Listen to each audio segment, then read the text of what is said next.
name is Beth Sidhu. I'm Stagwell's Chief Brand Officer, and I am joined today by a powerhouse group of Super Bowl ad creators.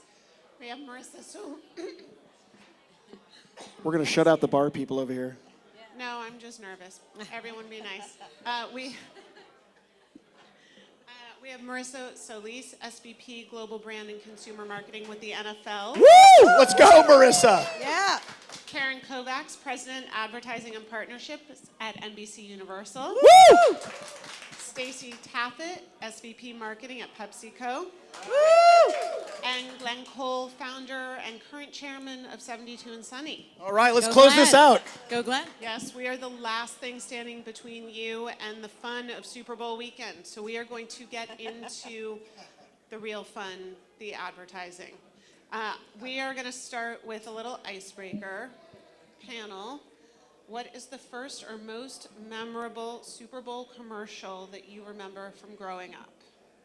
So I will have to say my most memorable commercial actually got me this job at the NFL. Okay. My most memorable commercial was the Darth Vader Volkswagen spot Oh my God, you stole that Tim Ellis actually, did. And so when Tim Ellis reached out for this role, I was like so in awe of him having worked on that spot and what that spot did and the impact it had. So like I'm here on Darth Tim Vader. Ellis's team because I want to create that kind of magic too. Darth Vader to 1 point. Karen? I have to say the Apple ad, right? Apple 1984. I was in college. It was all pizza and beer. And then you had this cinematic ad, right? And at that moment in time, it was memorable, it had an impact, and you wanted a computer after that. And to me, that was a great example of it worked. Stacy? Well, I'll pick a different one. The other that was super memorable for me actually was the Britney Spears Pepsi ad in 2001. And at that moment, I'm like, I want to work on that brand. Like, what an awesome brand. So yeah, really memorable. So for two of you, very personal stories. Glenn, how many Super Bowl commercials have you made? Dozens, hundreds, Dozen, maybe. thousands. Can we add World Cup? That's like another Not- dozen. Not at this event. Next Super time. Bowl, Glenn. A We're dozen. at the Super Bowl. Let's go with a dozen. What's your most memorable? I'm not going to talk about ones I made, but the most memorable Super Bowl ad for me is a Nike ad from 1992 called Heritage, if anybody wants to hit that on YouTube. It just featured a runner at the early hours of the morning running through a city with around projections of iconic sports moments on the buildings set to a piano track, and I just could not take my eyes off the TV, and I was like, wherever they make things that make me feel like that, I want to go there and learn how to do that for other people. That was it. So I had given our panelists a heads up that would be the first question, but I did not know the answers. And we have an 80s ad, a 90s ad, a 2000s ad, a 2010s ad. So we have actually... What's yours? So Marissa's the youngest. Yeah. But, Go I mean, with that thought. Marissa, to that point, across 4 or 5 decades, why do you think Super Bowl is such a powerful force for the world's most culture-moving ads? Yeah, I mean, first of all, welcome to New Orleans and Super Bowl officially. I know you already have been. I mean, this is the pinnacle of entertainment, the pinnacle of culture, the pinnacle of storytelling.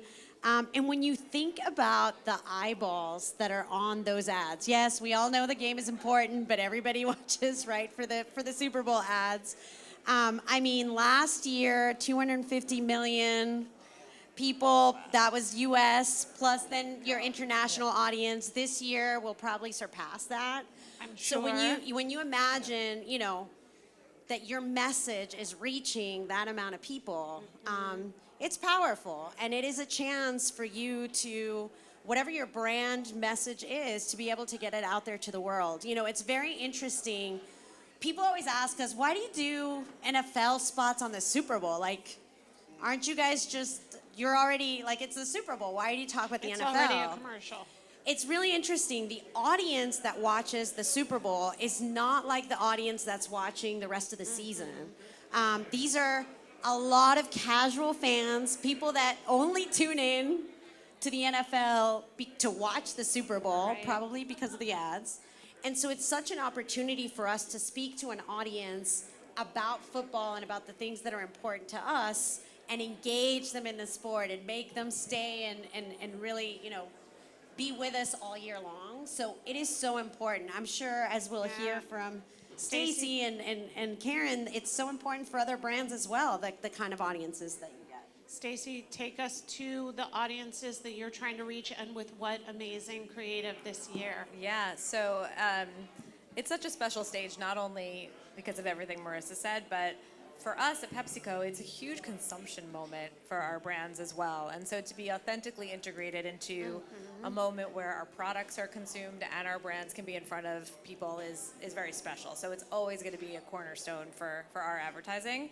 We have 3 brands doing spots this year at PepsiCo. Is that some sort of a record? Is that a Nope. high? Is Nope, it a not even low? close to a record, but it's still good. Mountain Dew, which I'm going to talk to a little bit more, and then Doritos and Lay's. And Doritos is, I'm sure everybody knows, the 25th year that they've been advertising. So they brought Crash the Super Bowl back, very close to Marissa's I worked heart. on Crash the Super Bowl. I know, Wow. I know. We are both Doritos alums. There's been a tremendous amount of conversation around that, which is part of the value of Super Bowl. So that's awesome. Lay's is doing a beautiful story. That one is out in the world as well around actually the quality of what goes into Lay's. Is just simply potatoes, oil, and salt, and the community of farmers that actually make that product. So I'm really excited about that one as well. And then for Mountain Dew, we have this little jewel of a brand called Baja Blast, which has been in Taco Bell for 20 years, and last year launched into the world everywhere. And it was the biggest innovation ever in beverage. It set the world on fire. But even at the huge size, $1 billion, only 2 out of 5 Mountain Dew drinkers have ever tried it, and less than 10% of the population. So it's an opportunity to take this jewel and put it in front of everyone. And I don't know if you've seen it, but Becky G is in it, and Seal is in it, and a very famous song.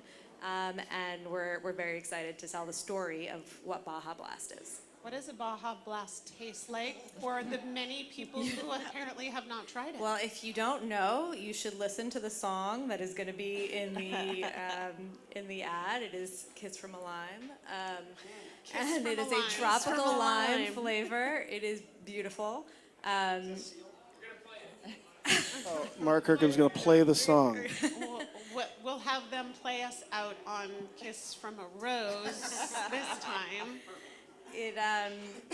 One of the challenges, people don't know what it tastes like. And so this is a really creative, awesome way for people to learn about what the product tastes like. And I promise the song will never leave your brain. Can't wait for that all day Monday.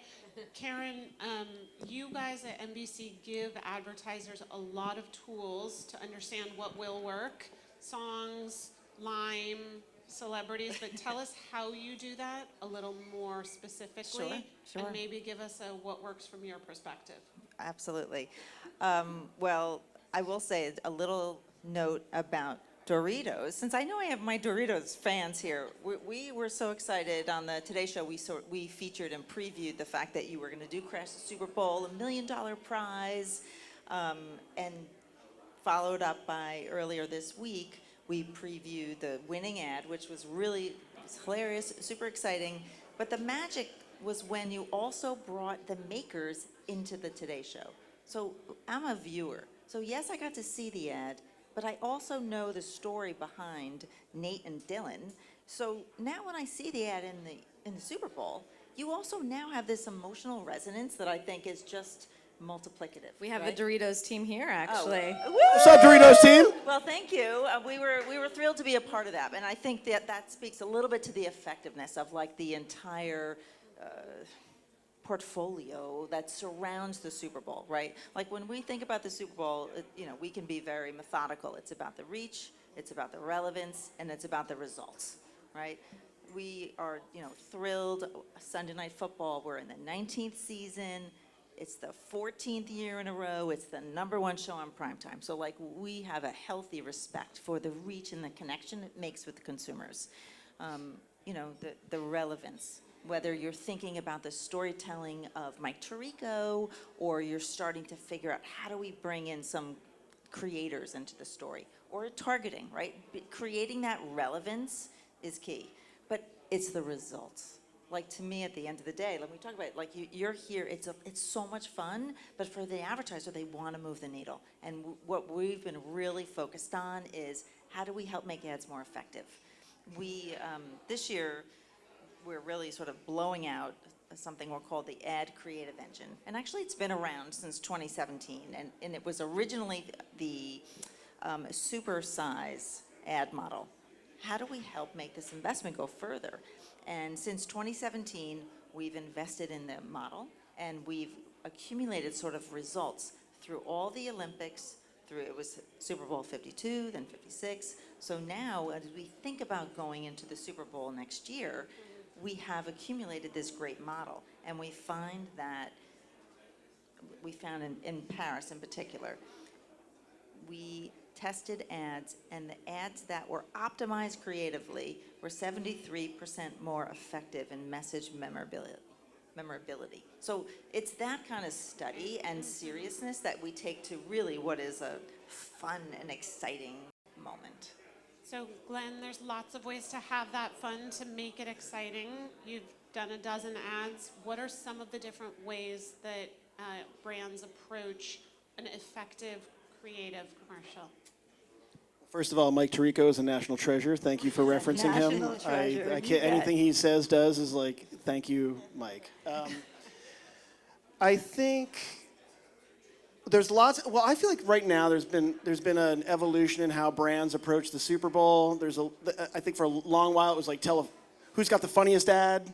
That was kind of who has the most clever story. Then after Apple, it was sort of like who can tell the most emotionally resonant story or metaphor. And in the last few years, we've seen like stunts, like the Tubi remote or the QR code one. I can remember Tubi. I can't remember the other one. That's probably not a great sign. But I personally subscribe to the use the moment with the 250 plus million people to move people in the deepest way possible, because how many chances do you get to do that in your life, let alone as a marketer? And so I don't try to have a bias for anything we do with any client, but I probably do have a bias for hit them in the heart. Let's get a hell yes. Let's get tears. Let's create an emotion. Probably because my orientation on marketing in general is nothing that we're selling is anything anybody needs. We have to have people make an irrational decision, whether it's to buy the new Mountain Dew or all of our shoes or whatever. And they have to feel something to do that. They'll do the rationalizing. And so I think those ads are probably the ones that also have the best recall. I can remember Farmer's Dog did the thing, and I think we subscribe to Farmer's Dog now. So I'm a big believer in use that moment for emotion. I think you'll have the best long-term impact if you do that. So speaking about emotion and taking it across platforms, how do you think about advertising across platforms as the NFL, and as something you help your brand partners do?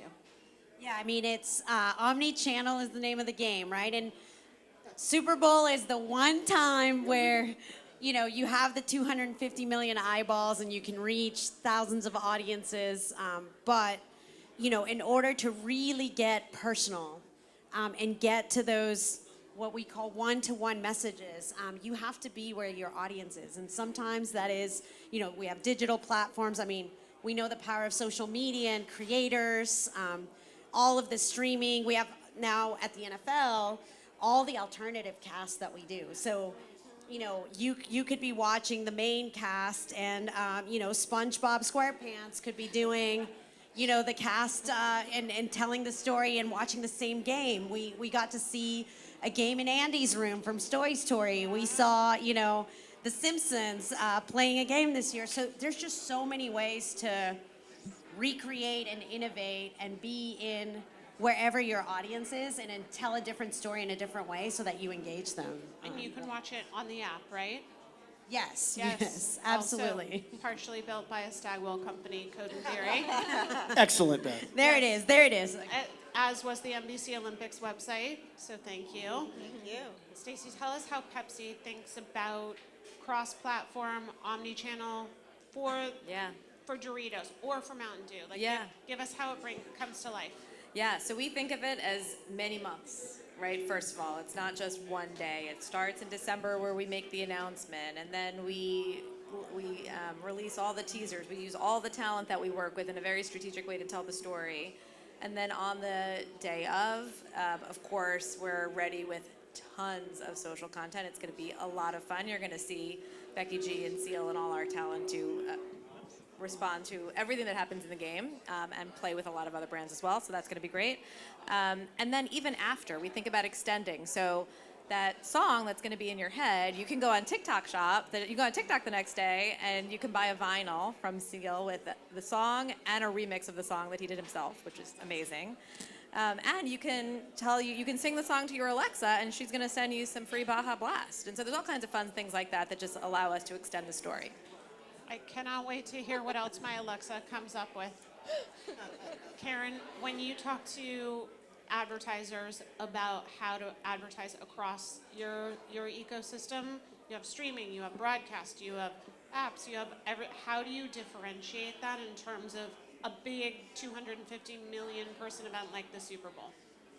Well, for us, it's yes and, right? So we really think about the whole ecosystem as being available, and it really just depends on who you're trying to reach. You know, this year for Paris, and we brought it to the NFL, we've been really exploring using creators and influencers, right? Because again, you have to bring to the story to where the consumers are and really reaching. And part of the goal was to bring maybe that younger consumer into the Olympics, maybe, that they hadn't experienced before.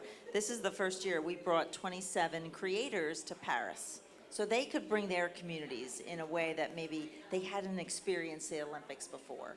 We had a show with Alex Cooper, Call Her Daddy, where she was on Peacock and she was interviewing and just talking about the Olympics. So that was just one way to bring it to life. But then you come to football, then we have the transatlantic tailgate, right? I think there were 3 games, Right. 2 continents, and it was told through the eyes of the community. So that's, to us, that's a way to storytell in a very fragmented way, in a way that brings the brands and the consumers closer together to the property, to the game. And I think you're going to see some unique thinking next year when the Super Bowl comes along. So Glenn, not to put you on the spot, but you have some unique thinking in this year's NFL spot, which different kinds of creators, for those who did not see its worldwide debut here 2 hours ago, tell people about what they're going to see on Sunday. In the Super Bowl ad, tell the people who didn't know, who didn't see it. We're supporting girls flag football at the high school varsity sport level. So the whole spot is really worked backwards from our desire to take it from currently 15 states who have sanctioned flag football as a varsity sport to 50 as fast as possible. Honestly, I don't think if we did nothing, I think it would happen anyway, but we all want it to happen faster. It'll create more opportunities for at the high school level, which will then put more pressure on colleges. It'll create jobs in this space. I mean, the sky's the limit, or as Pat McAfee said, there's like no ceiling to it. So the spot, though, to answer your question, is a sort of back to the future or forward to the future spot. It takes place in 1985 in a high school. It's a very 85 high school movie, so all the characters are very stereotyped, and the jocks do not understand why girls would play flag football, and there is a new girl who plays flag football, and she's very badass at it. And there are tryouts after school for flag football, and she and the other girls pretty much house the guys, culminating in a cool tribute to Saquon Barkley in the NFL season this year, and with a call to action inviting the country to please help get this over the line. If we ask our states, our legislators, our schools to sanction it as a varsity sport, it's going to happen. Amazing. Saquon Barkley, a Sport Beach athlete. Vanita He Crouch, is! a Sport Beach athlete. Vanita Crouch, and who's also in the commercial, who's Coach Vanita. And it's funny, because we had a lot of, sorry if I may, Please. we had several international players, flag football superstars in that ad. Women from Germany, Australia, France, and Mexico. And on set, I observed when they showed up and they saw Vanita, and they all just and they all tried to be so cool, but they were freaking out because she's like the legend of the sport, and so that was a real fun moment. Yeah. So speaking of global, Marissa, tell us how you think about translating Super Bowl outside the U.S. And obviously, games are being played, but when you think about this Sunday, how do you approach pushing it forward and helping the rest of the world enjoy the creativity? Yeah, well, first of all, the league has a very ambitious goal. Tell us what the goal is, We Marissa. want to be the top 3 sport in every country, and so we want to be Let's a go. global powerhouse. You know, the ironic thing is that it is actually Super Bowl that people watch internationally. So people are very used to Super Bowl. That is how, you know, we first get our fan base. That's the our tip of the spear. Yeah, our international fan base. So, but the issue is it's the end of the season, and so you get all these international folks that are so excited for Super Bowl, and then, you know, the season, I mean, we have combine and draft and all of that. So our storytelling really has to evolve so that we get the hype and we get everyone in through the cultural moment that is the Super Bowl, but then we got to continue that engagement. And now, you know, as we start to expand with international games in many cities, if you guys haven't been paying attention and heard all the announcements that have happened. Assume someone has not been paying attention. You know, Remind this them. week, you know, obviously we will have our game in Brazil again. We have our game in Spain. We just announced a game in Ireland. We just announced a game in Australia for 2026. Wow. And it's just going to keep coming. Mexico in 2026. So Amazing. it just is going to keep building. And I think, you know, the games are exciting, and it's getting the people to watch and to be in the country. But it's how do we keep the connection and the fan base each and every day from Super Bowl to the next game. And that's when the beautiful storytelling comes in, the creators, the influencers. So we now have a global, you know, really global community of influencers that are telling the story of football. And it's very, very exciting. Ireland is going to be out of control. That's going to be out of control. Football in Ireland sounds like a very good idea. Dublin, here we come. I also hear an opportunity for a women's pro league in March that maybe starts in March. That'd be pretty cool. I'm not saying I'm dropping news, but that'd be pretty cool. There's potential for Women's Pro League, and so we will see where that goes. I didn't hear a no. Stacy, how do you think about taking your creative global? Give us an example of something that traveled really well, maybe this year or coming up. Yeah, I mean, I think everything is now global, right? Like every time we put a piece of content, you know, on out into the world, it becomes global. We have a mix across our brand portfolio of some brands are truly global. A brand like Lay's, it might be called Walkers in the UK, but it's the biggest food brand in the world. And so every time we're telling our story, it is a global story around the brand and the origin of the potato and everything that comes with that. And then we have some brands that are global brands, but really heavily anchored in the US. And so this is a moment where the whole world can see those brands. Mountain Dew is one of those brands. Doritos is actually pretty penetrated outside the US too. There are some pockets, but so it's a good opportunity because there's so many eyeballs, outside the US at Super Bowl to introduce those brands in a bigger way to our, new potential consumers. A great American export, Doritos. It is. Karen, how do you, how do you counsel brands when they're working with you mostly in the US, when you're then bringing them a sport that's happening elsewhere, like the Olympics, or next year when you're taking an American sport, NBC has the Super Bowl next year, and you're sort of explaining how that's going to travel to your audience? We're so focused on a core 10 days in 2026. Well, 10 days, 2 weeks. We will have the opening ceremonies on a Friday night. On Sunday, there will be the Super Bowl, Olympics, NBA All-Star Weekend. So as a marketer, to your point about what do I want to create and tell a story? When do I want to launch a brand? When do I want to have some interesting sequential messaging?